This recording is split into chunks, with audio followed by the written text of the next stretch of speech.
দিনাজপুরের চিরির বন্দরে সড়ক দুর্ঘটনায় গুরুতর আহত হয়ে জামায়াত নেতা মকবুল হোসেন মুন্সী দিনাজপুর মেডিকেল কলেজ হাসপাতালে চিকিৎসাধীন অবস্থায় গত ৮ নভেম্বর শনিবার ভোরে মৃত্যুবরণ করেছেন।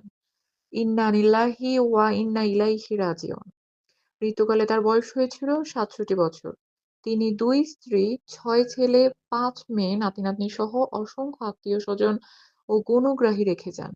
ঘটনার বিবরণ উল্লেখ্য, তিনি গত বৃহস্পতিবার উপজেলা সদরে যাওয়ার পথে চিরির বন্দর রানীর বন্দর সড়কের চিনিবাসডাঙ্গা নামক স্থানে রিকশা-ভ্যান মোটরসাইকেল দুর্ঘটনায় গুরুতর আহত হন।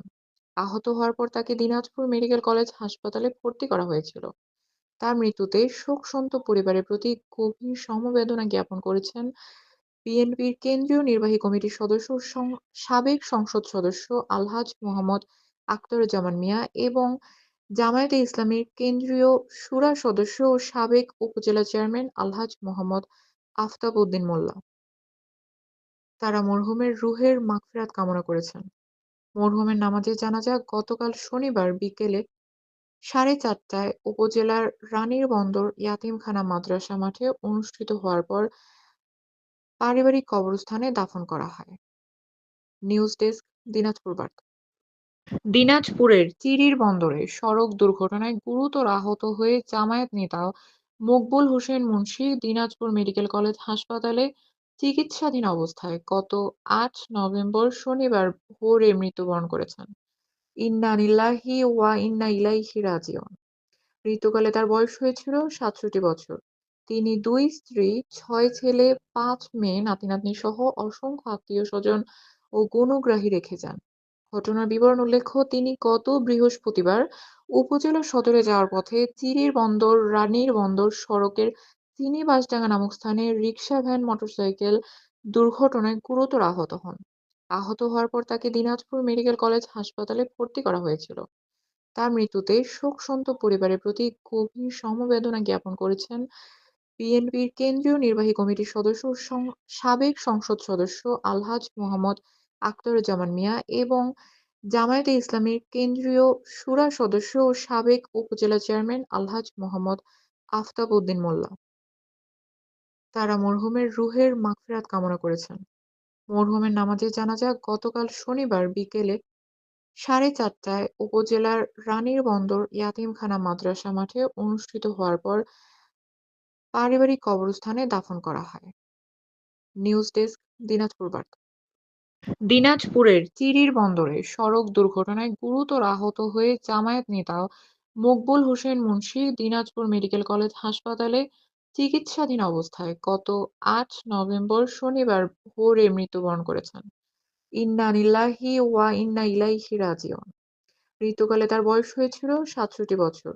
তিনি ২ স্ত্রী, ৬ ছেলে, ৫ মেয়ে, নাতি-নাতনি সহ অসংখ্য আত্মীয়স্বজন ও গুণগ্রাহী রেখে যান।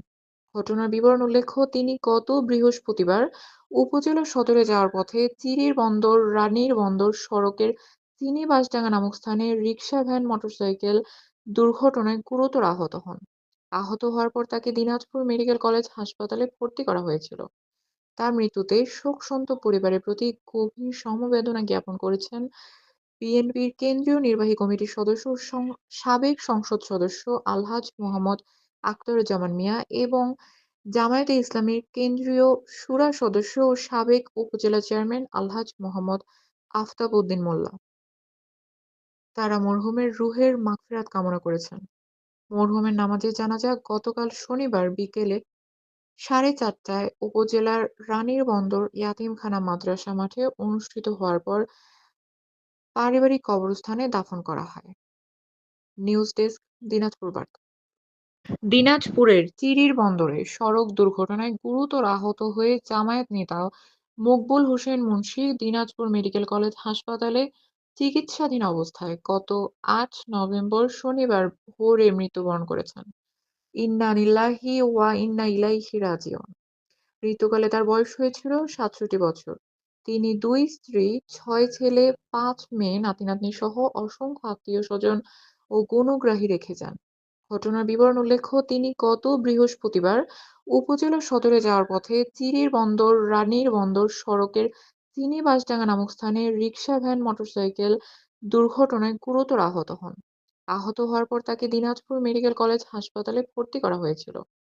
তার মৃত্যুতে শোকসন্তপ্ত পরিবারের প্রতি গভীর সমবেদনা জ্ঞাপন করেছেন বিএনপির কেন্দ্রীয় নির্বাহী কমিটির সদস্য ও সাবেক সংসদ সদস্য আলহাজ মোহাম্মদ আখতারুজ্জামান মিয়া এবং জামায়াতে ইসলামীর কেন্দ্রীয় শুরা সদস্য ও সাবেক উপজেলা চেয়ারম্যান আলহাজ মোহাম্মদ আফতাব উদ্দিন মোল্লা।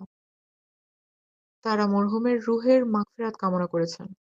মরহুমের নামাজে জানাজা গতকাল শনিবার বিকেলে 4:30টায় উপজেলার রানীরবন্দর ইয়াতীমখানা মাদ্রাসা মাঠে অনুষ্ঠিত হওয়ার পর পারিবারিক কবরস্থানে দাফন করা হয়। নিউজ ডেস্ক, দিনাজপুর বার্তা।